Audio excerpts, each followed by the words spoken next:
안녕하세요. 저는 지방에 살고 있는 30대 여성입니다.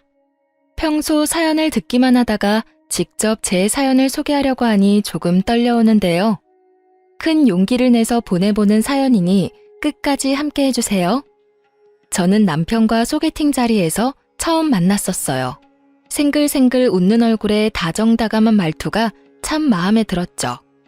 남편 역시 저를 마음에 들어했고 그렇게 저흰 뜨거운 연애를 했었죠.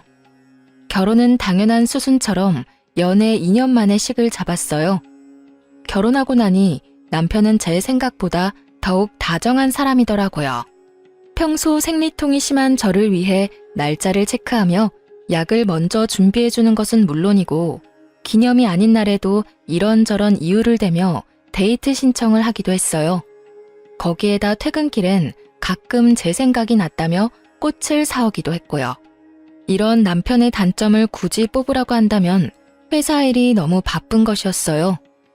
여보, 이번 출장은 얼마나 걸려? 이번엔 1박 2일. 미안해, 자주 혼자 있게 해서. 아니야, 일이 바쁜 걸 어쩌겠어. 운전 조심하고 술 너무 많이 먹지 말고.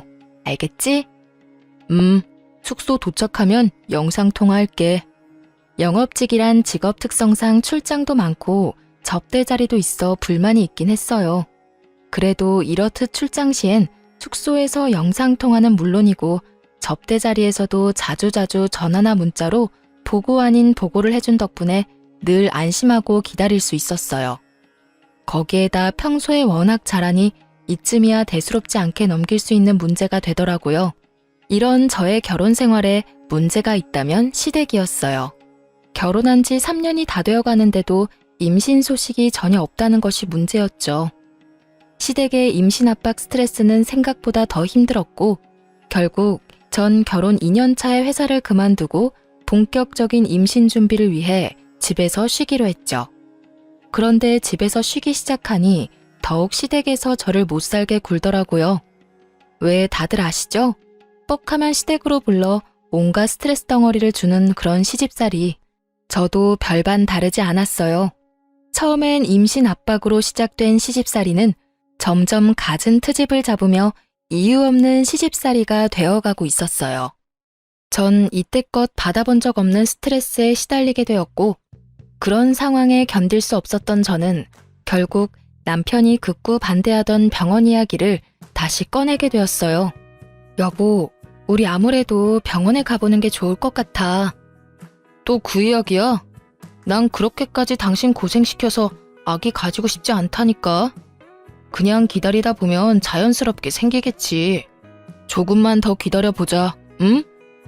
남편은 여전히 싫다고 했고 결국 진짜 이유를 남편에게 말하게 되었죠. 그게 사실은 나 요즘 어머님 때문에 조금 힘들어서 그래. 거의 날마다 시댁으로 불러서 임신 가지고 뭐라고 하시기도 하고 요즘엔 온갖 트집이란 트집은 다 잡으셔. 지난번엔 내 표정이 우중충해서 오던 아기도 도망간다고 말하셨다고. 뭐? 그게 정말이야? 그래서 너무 힘들어. 그러니까 우리 병원 가자. 뭐라도 해보자, 응? 진작 나한테 말하지 그랬어. 우리 집은 내가 잘 해결할 테니까 병원은 좀 더 생각해보자. 다시 한번 말하지만 당신 힘들게 고생시켜가면서까지 아기 가지고 싶지 않아서 그래. 그러니까 조금만 더 기다려보자. 우리 집은 걱정하지 말고. 이렇게까지 말하는데 제가 뭐 할 말이 있겠어요. 그냥 남편을 믿어보기로 했죠. 무엇보다 저를 위하는 마음만큼은 제가 확신하고 있었으니 이제 좀 괜찮아지겠거니 했고요. 하지만 남편의 호언장담과는 달리 시모는 계속해서 저를 시댁으로 불렀고 혼자서 괴롭히는 것은 성에 차지 않았는지 어느 순간부턴 시누이까지 집으로 불러 두 사람이 합심해 저를 괴롭히기 시작하더군요. 이 또한 지나가리 하며 참고 또 참았는데 결국 저의 서러움과 화가 터져버리는 일이 생기고야 말았죠. 그날은 시모에게 전화가 와 미역국과 갈비찜을 먹고 싶으니 재료를 좀 사오라고 하더라고요. 전 그런가 보다 하고 장을 봐 시댁으로 갔고 시모의 닭달에 엉덩이 한번 땅에 붙이지 못하고 음식을 만들기 시작했죠. 한창 음식을 하다 보니 시누이가 왔고 역시나 시누이는 주방으론 얼굴도 비치지 않고 시모와 수다를 떨기 바쁘더라고요. 얼마나 얄미운지 요리하는 내내 정말 욕이 절로 입에 머무는데 얼마나 참았는지 모릅니다. 그렇게 음식을 다 하고 나자 마치 하이에나처럼 시누이와 시모가 주방으로 들어오더군요. 옳게 다 했어? 네, 다 했어요. 간 좀 보실래요? 맛있어 보이네. 엄마, 이거 담을 통 좀 줘. 시누이는 시모에게 음식을 담을 통을 요구했고 시모는 묻지도 않고 당연하다는 듯 통을 주더라고요. 시모에게 통을 받은 시누이는 저에게 아무 말도 없이 음식들을 남김없이 통에 싸기 시작했어요. 도대체 이게 무슨 상황인가 싶더라고요. 제가 기껏 다 한 음식을 한 번 물어보지도 않고 당연하다는 듯이 통에 다 담아버리는 시누이와 그런 시누이에게 더 필요한 건 없냐고 하는 시모. 전 끓어오르는 화를 누르며 두 사람에게 물어봤어요.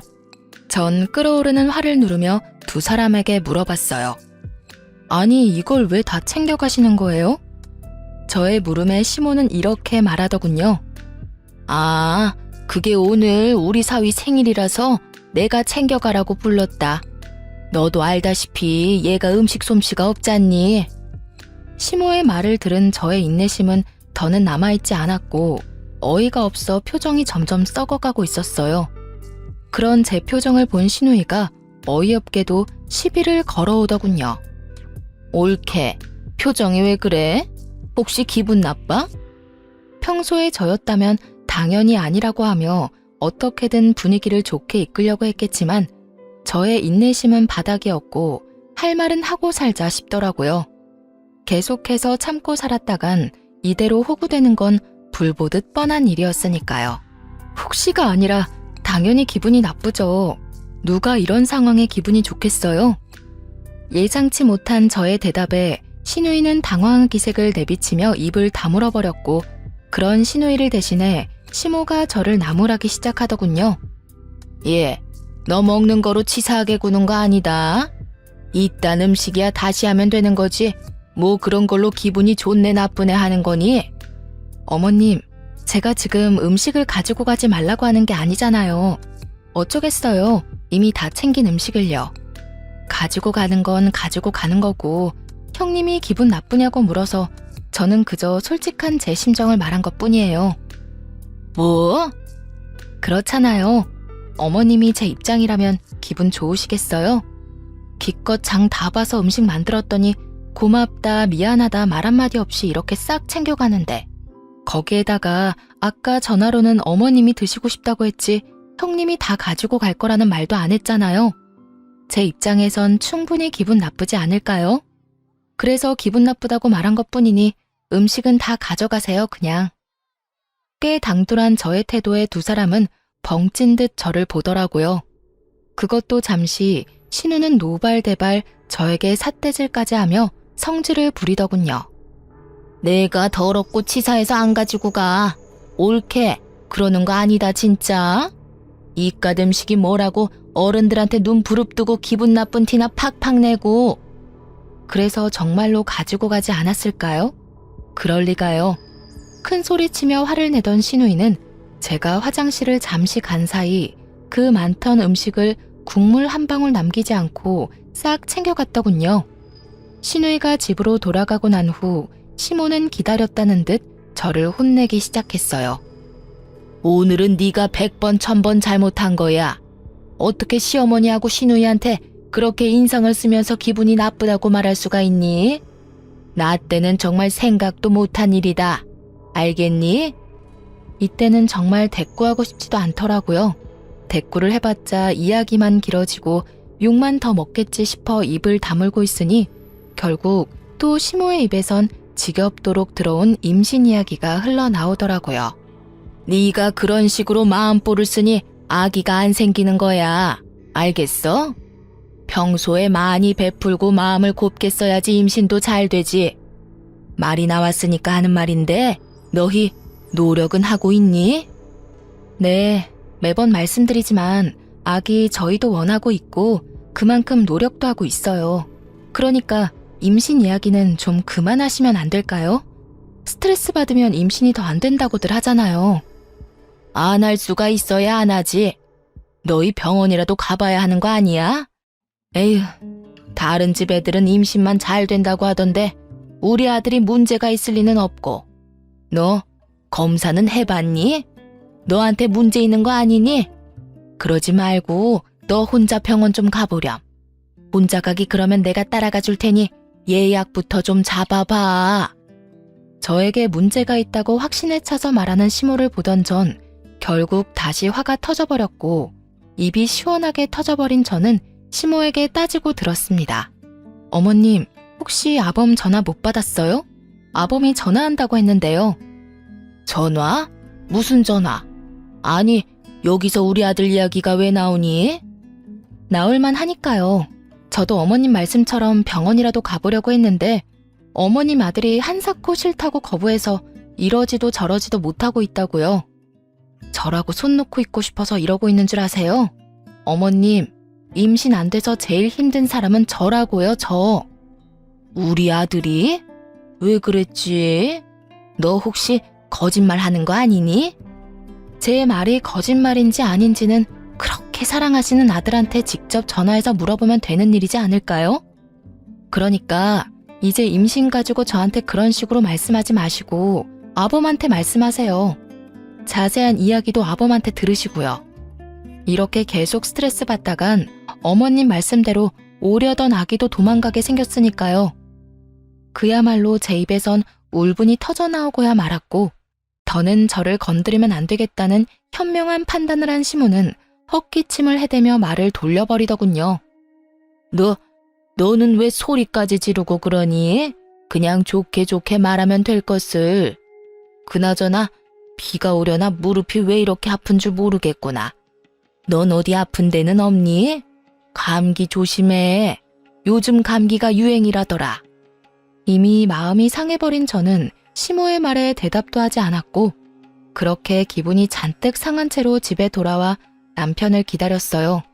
이런 분위기일 거라 전혀 상상치도 못한 남편은 오랜만에 일찍 마쳤다며 꽃을 사들고 집으로 돌아오더라고요.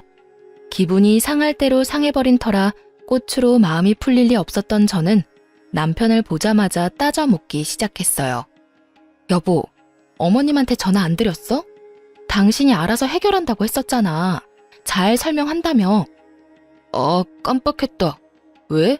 무슨 일이 있었어? 혹시 오늘도 불려갔다 온 거야? 오늘은 미역국이랑 갈비찜 드시고 싶다고 하셔서 기껏 장봐서 음식 다 만들어놨더니 형님이 싹싹 긁어가더라고.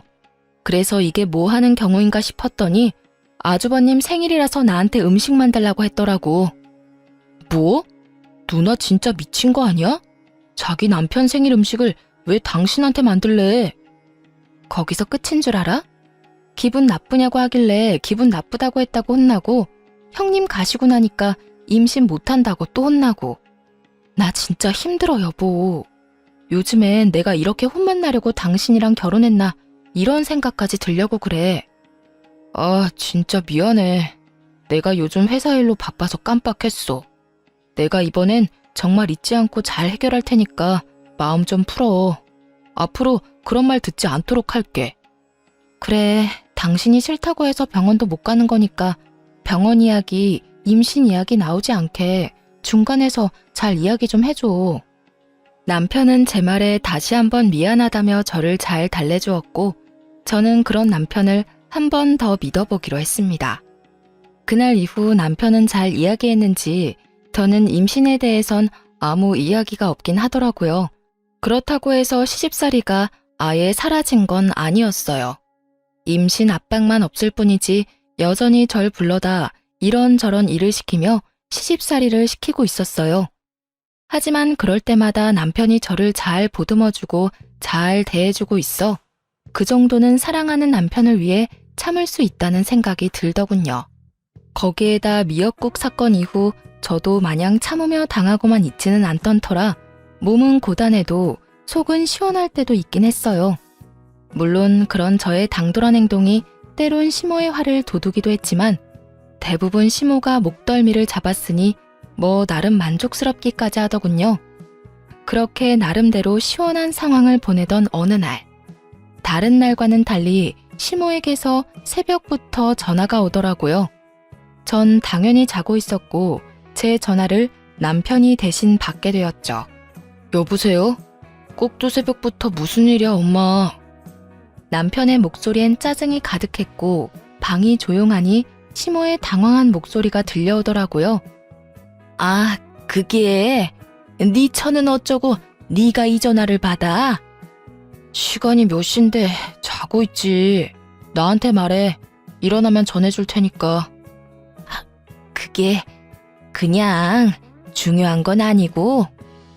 중요한 거 아니면 낮에 전화해, 낮에. 이게 뭐야? 새벽부터 사람 잠 다 깨우고. 아, 그리고 혹시나 해서 하는 말인데 오늘 집사람 나랑 약속 있으니까 집으로 부를 생각하지 말고. 약속? 무슨 일 있니? 중요한 일 있어. 그러니까 오늘 부르지 마. 그리고 이렇게 일찍부터 전화도 하지 마. 아니, 이제 집으로도 좀 그만 불러. 이 사람이 엄마 집안일이나 해주려고 나하고 결혼한 것도 아닌데 매번 왜 그렇게 이 사람 불러다 일을 시켜? 할 일이 많으면 차라리 돈 주고 사람을 불러. 내가 돈 줄 테니까. 어머, 누가 들으면 내가 마구 부려먹는 줄만 알겠다. 그렇게 힘든 일 시킨 적도 없어. 집으로 부른 거는 자주 보고 해야 가족 간의 정도 빨리 생기고 하니까 그런 거지. 가족 간의 정은 무슨? 정 붙이려다 있던 정도 떨어질 판국이니까 그만 불러. 이런 말 몰라? 시댁과는 멀리 지낼수록 좋다. 며느리는 절대 딸이 될 수 없다. 그러니까 이상한 논리로 이 사람 괴롭히지 말고 거리를 좀 두고 지내라고. 그러면 이만 끊어요. 나 조금이라도 더 자고 출근하게. 그렇게 남편은 전화를 끊어버렸고 잠이 완전히 깨지 않은 그 순간에도 남편이 얼마나 고마웠던지 몰라요. 남편이 아니었다면 그 새벽부터 불려가서 갖은 몸고생에 입씨름에 하루가 고단했을 것이 뻔했으니까요.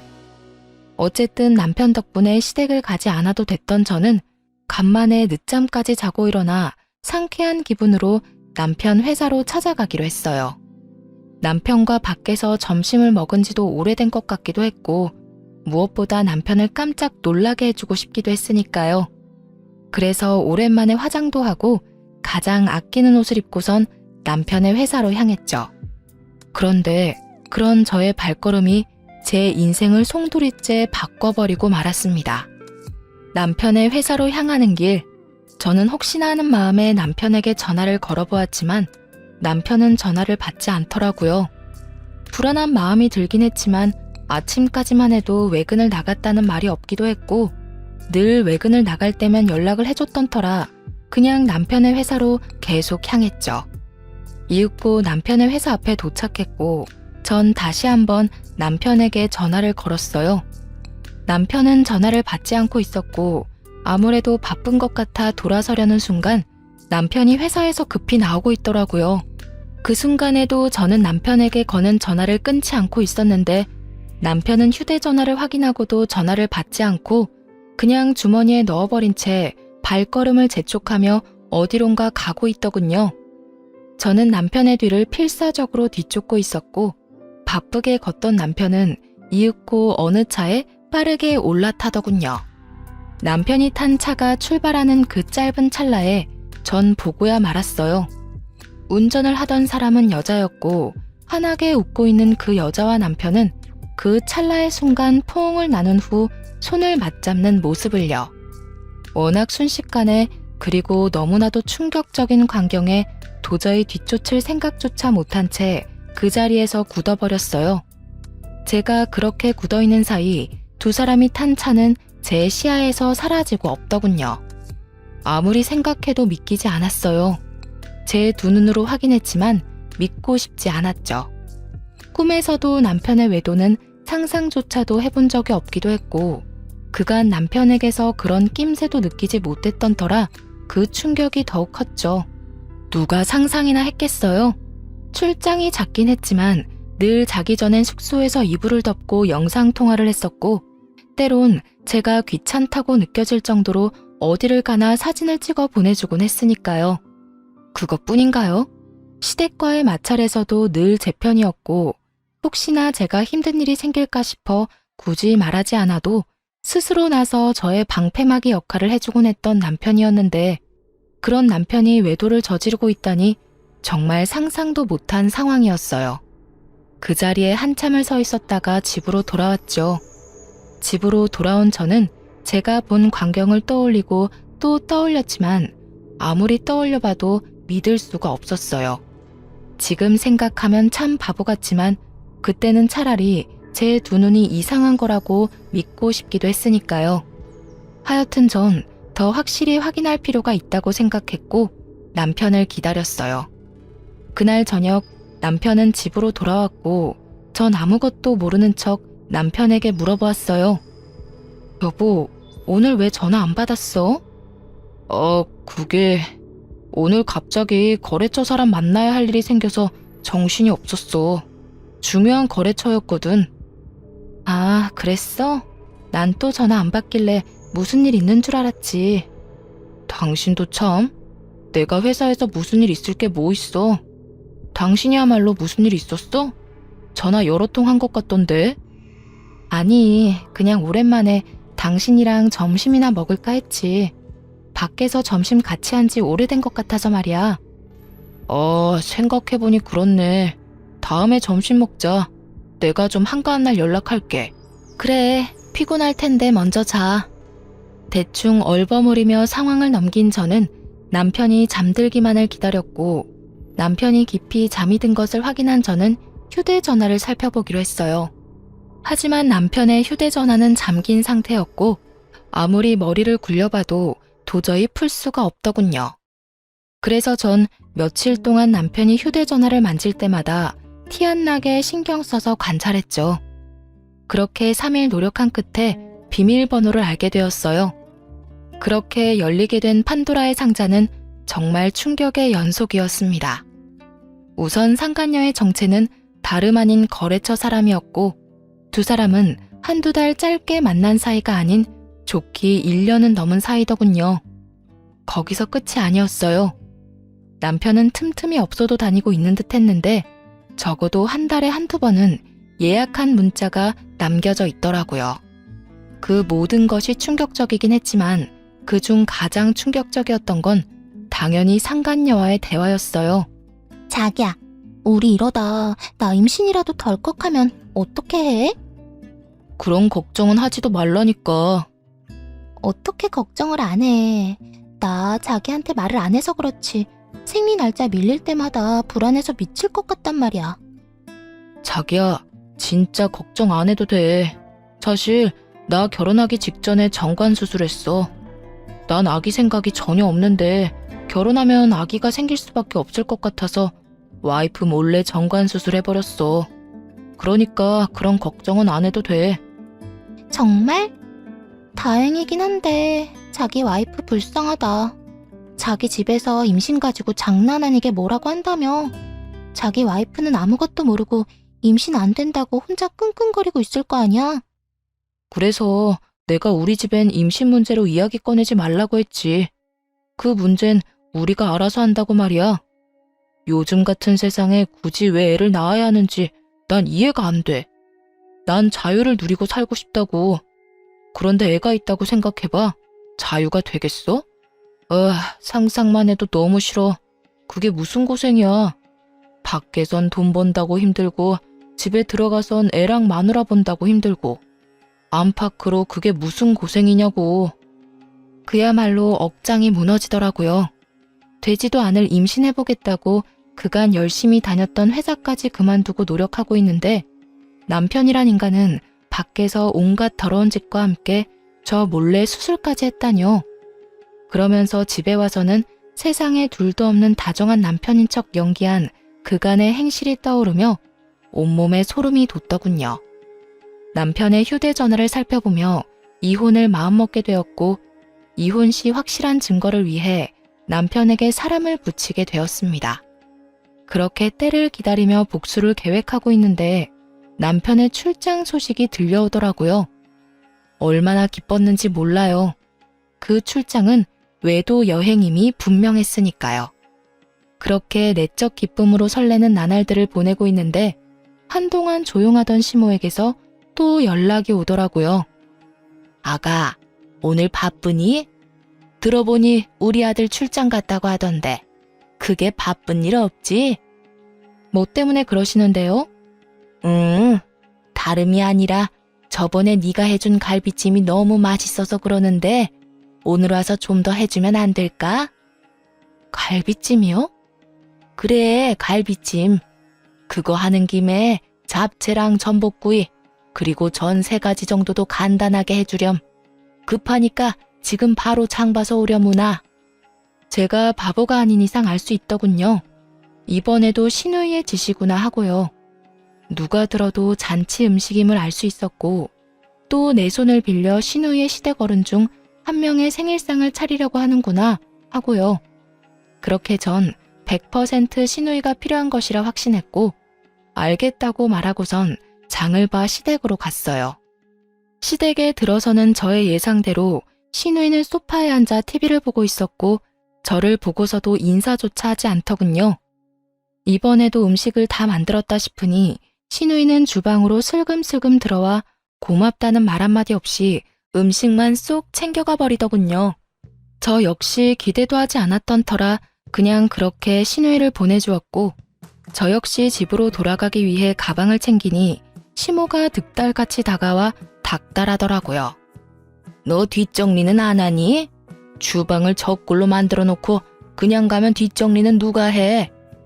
평소 저는 정리를 하며 음식을 하는 스타일인데 그날은 정리는커녕 더욱 어지르며 음식을 만들었고 그 덕분에 주방은 엉망진창이 되어 있었죠. 일부러 주방을 그 꼴을 만들었던 저였기에 저는 시모를 바라보며 이렇게 말했어요. 어머님, 저도 웬만하면 뒷정리까지 해놓고 가고 싶은데 아시다시피 오늘 만든 음식 가짓수가 많잖아요.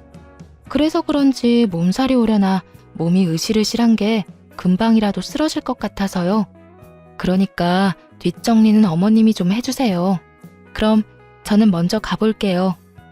저의 천연덕스러운 연기에 시모는 콧방귀를 끼며 어떻게 해서든 저를 붙잡으려고 했지만 저는 시모의 모든 손길과 말을 무시한 채 집으로 돌아와 버렸어요. 그렇게 룰루랄라 집에서 즐거운 시간을 보내고 있는데 신우이에게서 전화가 오더군요. 옳게, 도대체 음식을 어떻게 한 거야? 간 안 봤어? 음식이 죄다 짜고 달고 쓰고 아우 정말 이게 뭐야? 그래요. 누구 좋으라고 정성껏 맛있는 음식을 차릴 필요가 있겠어요? 음식으로 장난치지 말라는 말이 있지만 한번 당해바란 심정으로 소금 2봉지와 간장 1통을 거기서 다 쓰고 왔어요.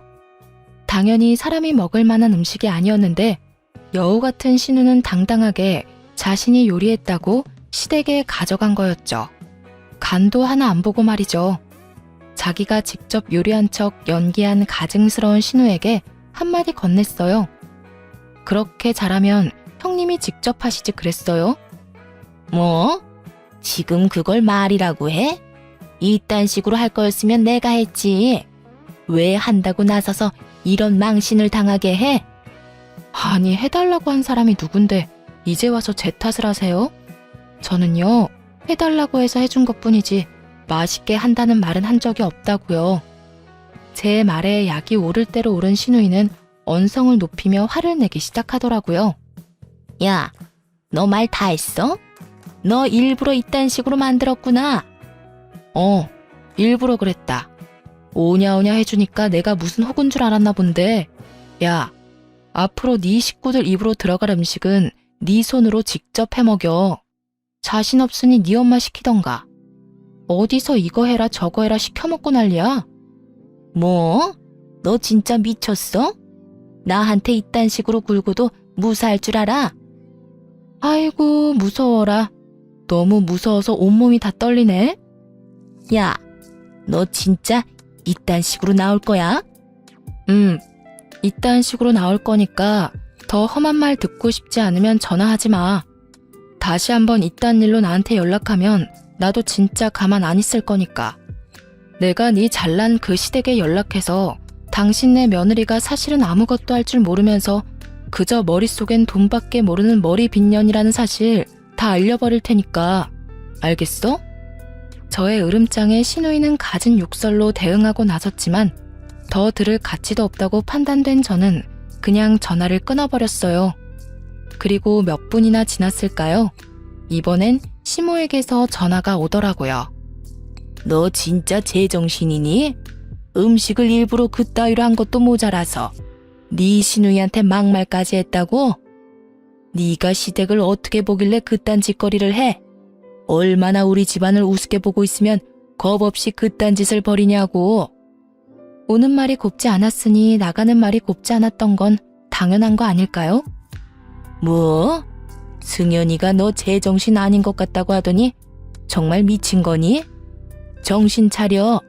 나 네 친구 아니고 네 시엄이다. 어디서 말을 그따위로 하는 거야? 너 진짜 크게 혼나야 정신 차릴 거니? 아니, 제가 뭘 잘못했다고 혼까지 나야 하나요? 애초에 두 사람이 저한테 한 행실 자체가 말도 안 될 뿐더러 파렴치한 행동이라곤 생각 못하는 건가요?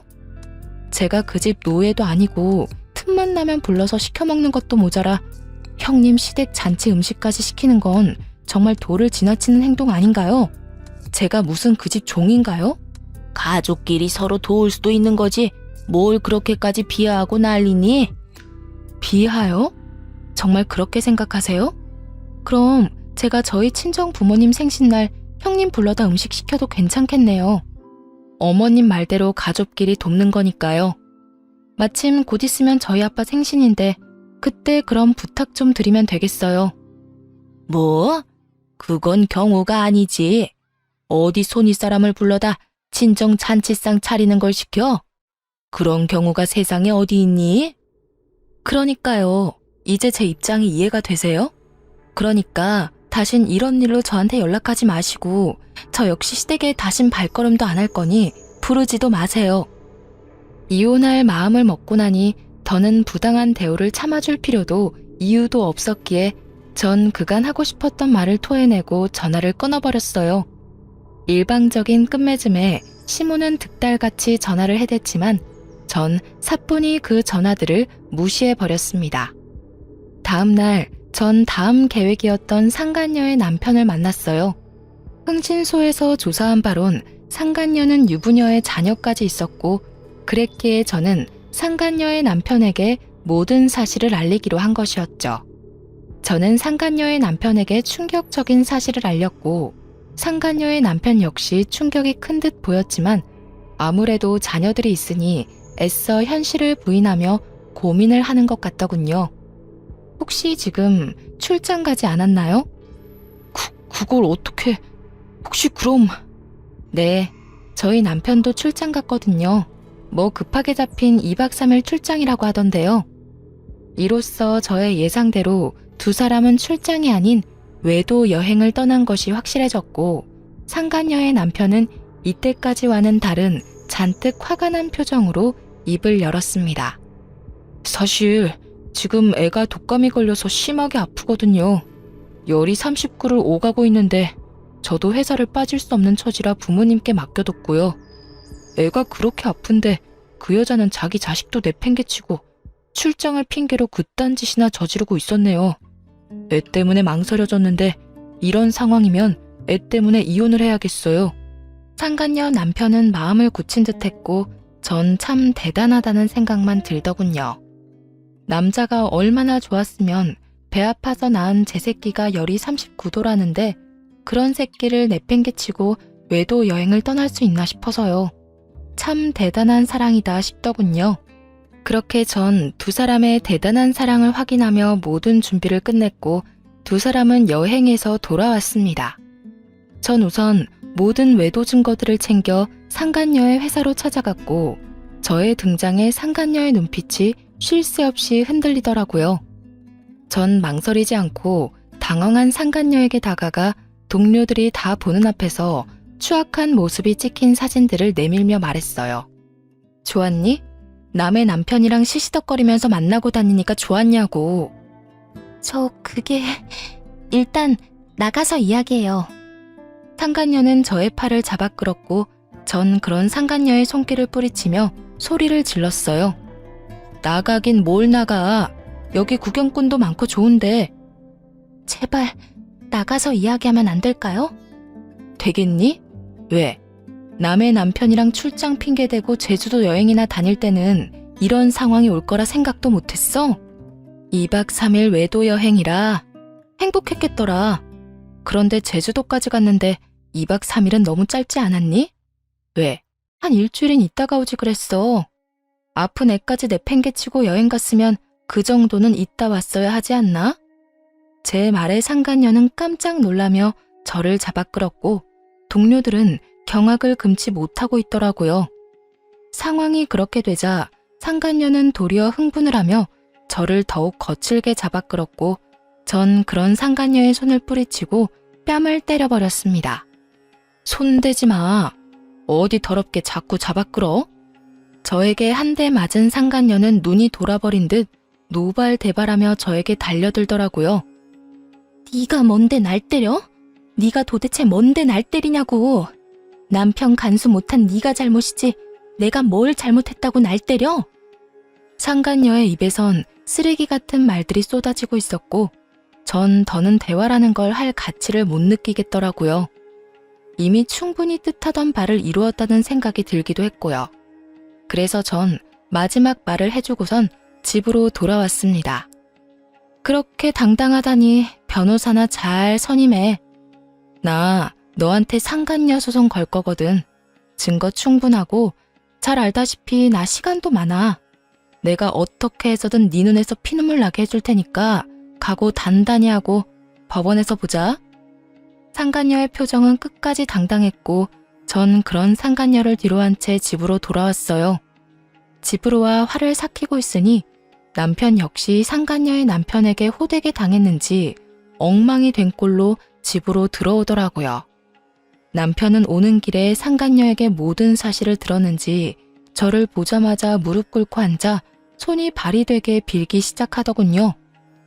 여보, 내 말을 좀 들어봐. 정말 그런 게 아니라 순간적인 실수로 잠깐 만났던 것뿐이야. 이번에 제주도 간 것도 정말 마지막으로 마음 정리도 할 겸해서 마지막 여행 간 거였어. 정말이야. 내 말 좀 믿어줘. 정말 기가 다 차더라고요. 마지막 여행이라고 떠난 사람들이 사진마다 어쩌면 그렇게 행복하게 웃고 있을 수가 있는 것인지, 변명을 해도 좀 성의 있게 할 순 없는 것인지, 저를 얼마나 우습게 봤으면 저런 말도 안 되는 변명을 할 수 있나 싶더군요. 하긴 바람 피운 놈 입에서 나오는 변명이라 해봤자 뻔하겠지만요. 마지막 여행 좋아하시네. 입이 귀에 걸렸던데 그게 마지막 여행이야? 그리고 그게 마지막 여행이라고 한들 무슨 소용인데? 마지막이라고 하면 1년 넘게 바람 피운 게 없어져? 없던 일이라도 돼? 변명이라고 하는 말이 마지막 여행? 참 성의가 느껴져서 눈물이 다 나려고 한다. 여보, 정말 마지막이었어. 나 정말 당신 사랑하는 거 알잖아. 내가 당신한테 정말 진심으로 잘한 거 당신이 더 잘 알잖아. 그런 인간이 나 몰래 정관수술이나 했어? 내가 그렇게 임신 때문에 마음고생하는 거 뻔히 아는 사람이 당신이 그러고도 사람이야? 그걸 당신이 어떻게... 정말 미안해. 당신을 너무 사랑해서 결혼은 하고 싶었는데 아기는 자신이 없었어. 요즘 자식 하나 키우는데 돈도 많이 들기도 하고 아무래도 아기 낳고 나면 많이 싸운다고들 하니까 그냥 우리 두 사람 즐기면서 살고 싶었어. 남편의 마지막 말에 참지 못하고 뺨을 날려버렸어요. 우리 두 사람이라니 정말 너무 화나서 손이 벌벌 떨리더라고요. 우리 두 사람? 너 진짜 웃긴다. 딴 년하고 즐길 거 다 즐기려고 묶은 주제. 뭐? 우리 둘이 즐겨? 그럼 왜 몰래 묶었어? 그렇게 중요한 일은 나하고 상의라도 했어야지. 난 그것도 모르고 당신 엄마한테 온갖 모진말이란 말은 다 들으면서 살았는데 그런 식으로 날 속일 거면 나하고 결혼은 왜 한 거야? 더러운 짐승만도 못한 자식. 그냥 이 여자 저 여자 만나면서 즐기고 살지 왜 내 인생까지 구렁텅이로 몰아넣었냐고. 전 울분을 토해내기 시작했고 그런 저를 남편이 안으려고 손을 뻗더라고요. 그 순간 전 그 손을 뿌리치고선 다시 한번 뺨을 있는 힘껏 때려버렸습니다. 남편은 할 말이 없었는지 부르튼 뺨을 감싸며 바닥만 쳐다보고 저도 아무 말 하지 않았어요. 몇 분간의 정막이 흘렀죠. 전 그런 남편에게 이혼을 통보해버렸어요. 우리 이혼하자. 이런 꼴까지 다 봤는데 더 같이 살 이유가 없잖아. 저의 이혼 통보에 남편은 울고불고 매달리기 시작하더군요. 안 돼. 이혼이라니. 내가 당신 없이 어떻게 살아. 이혼은 절대로 안 돼. 당신이 나 한 번만 용서해줘. 내가 앞으로 지금보다 더 당신 위하면서 살게. 더 노력하면서 당신만을 위해서 살게. 그러니까 이혼은 하지 말자. 응? 밖에서 이 여자 저 여자 다 만나놓고 나 없이 못 산다는 말이 나와 지금? 넌 정말 양심이란 게 없구나. 하긴 양심이 있었으면 그딴 짓은 안 하고 다녔겠지. 네 집안 사람들이나 너나 참 양심 없는 건 매 한 가지구나. 내가 다 미안해. 당신 말이 다 맞아. 난 당신이 무슨 말을 어떻게 하든지 간에 다 인정하고 용서를 빌 거야. 그러니까 이혼은 하지 말자. 나 정말 당신 없이는 안 돼. 정말 남편의 눈에서 흐르는 눈물을 보고 있자니 온 몸에 벌레가 다 기어다니는 기분이 들며 같은 자리에 있고 싶지도 않더라고요. 그 순간 이혼에 대한 저의 의지는 더욱 확고해졌고 마지막까지 매달리는 남편을 뿌리치곤 미리 싸뒀던 짐을 챙겨 그 집을 나와버렸습니다. 그렇게 이혼 소송과 상간녀 소송을 진행했어요. 생각보다 절차가 많아 고단했지만 증거가 너무 확실해서 제가 원하는 결과를 얻고 끝이 났습니다. 소송이 진행되던 사이 전 남편과 상간녀는 회사에서 쫓겨나다시피 사표를 냈다고 하더군요. 상간녀 역시 이혼은 자명한 일이었고 상간녀와 남편 두 사람은 이중으로 위자료를 지급해야 했었기에 그간 모았던 돈은 물론 빚까지 내야 하는 건 불보듯 뻔한 일이었죠. 거기에다 그 대단하던 사랑도 소송 앞에서는 별 수 없었는지 소송이 진행되는 내내 눈만 마주치면 서로를 탓하며 싸우기 바쁘더군요. 이게 다 너 때문이야. 네가 먼저 술 한잔 하자고 나한테 연락했잖아. 내가 먼저 그랬다고? 말은 바로 해야지. 가끔 만날 때마다 은근슬쩍 스킨십 하면서 꼬신 사람이 누군데? 하도 노골적이게 다가오길래 불쌍해서 술 한잔 하자고 했더니 좋다고 나와서 술 취한 척 해놓고 지금 누가 누굴 탓해? 노골적? 참나. 노골적으로 쳐다본 사람이 누군데? 하여튼 이건 전부 네 탓이야. 다 너 때문이라고. 너 때문에 난 내 자식도 못 보고 살게 생겼어. 어떻게 책임질 거야? 그렇게 자식 생각하는 여자가 애 내팽개치고 나랑 제주도까지 갔냐? 이제 와서 모성에 넘치는 척하기는. 뭐? 나쁜 놈이 너 말 다 했어? 다 했으면 어떻게 할 건데? 막장도 그런 막장이 없는 싸움질을 하던 두 사람은 소송이 끝날 즈음엔 서로 눈도 마주치지 않더군요. 결국 저런 막장으로 끝맺음을 할 것을 왜 가정까지 버렸나 싶어 약간 씁쓸하긴 하더군요. 두 사람의 잘못된 선택으로 인해 저를 포함해 어린 자식까지 씻을 수 없는 상처를 받았으니까요. 그렇게 찢어진 두 사람의 소문은 널리 잘 퍼졌고 그 덕에 같은 업계 취업은 불가능해 보였죠. 불륜 남녀라는 타이틀이 꼬리표처럼 따라다닐 테니까요. 그 후 이젠 끝이겠거니 했는데 시모한테서 휴대전화에 불이 나게 전화가 계속해서 오더라고요. 여전히 제가 호구짓이나 하던 만만한 며느리라 생각하는 게 분명해 보였어요. 물론 저는 그 전화를 받지 않았고 제가 무시를 하니 문자가 오더군요. 너 진짜 이런 식으로 끝낼 작정이니? 남자가 사회생활 하다 보면 바람 필 수도 있고 그런 거지. 뭘 그런 거 가지고 이혼을 하니? 그런 실수쯤은 눈 감아주고 그냥 사는 거야. 알겠니? 네 친정 부모님들한테 물어봐라. 다들 그렇게 참고 산다고 하시지. 그러지 말고 그냥 눈 한번 질끈 감고 살아. 내가 그저께 네 남편 우리 집에 찾아온 거 안 받아줬다. 우리가 안 받아줬으니 아마 갈 데도 없을 거다. 그러니 네가 이럴 때 먼저 연락해서 다시 잘해보자고 해. 이럴 때 네가 손 한번 내밀어주면 네 남편이 앞으로 살면서 얼마나 잘하겠어? 현명하게 잘 생각해. 멍청하게 굴지 말고. 문자를 보는데 참 웃음밖에 안 나더라고요. 저희 친정 부모님요. 저의 이혼 사유를 듣자마자 전 남편 가만두지 않겠다고 하시면서 당장 찾아가시려는 거 겨우겨우 뜯어 말렸어요. 꼴 같지도 않은 전시모의 문자에 네 딸한테나 그렇게 말하라고 쏘아붙여주고 싶은 거 괜히 말 섞고 싶지도 않아 답장은커녕 차단으로 답을 대신했네요. 그 후론 저는 잘 지내고 있어요. 사실 잘 지내기 시작한 건 얼마 되지 않았어요. 이혼은 하고 난 후 처음에는 참 힘들더라고요. 나름 결혼 생활을 하면서도 나름 독립적으로 살아왔다고 생각했는데 매달 생리를 할 때나 몸이 아플 때면 말하지도 않았는데 약을 사다 주던 전 남편이 간혹 떠오르는 제 자신이 너무 싫더라고요. 이혼을 후회했다 이런 마음이 든 건 전혀 아니었지만 이따금 찾아오는 외로움과 쓸쓸함이 저를 참 많이도 괴롭히긴 했었어요.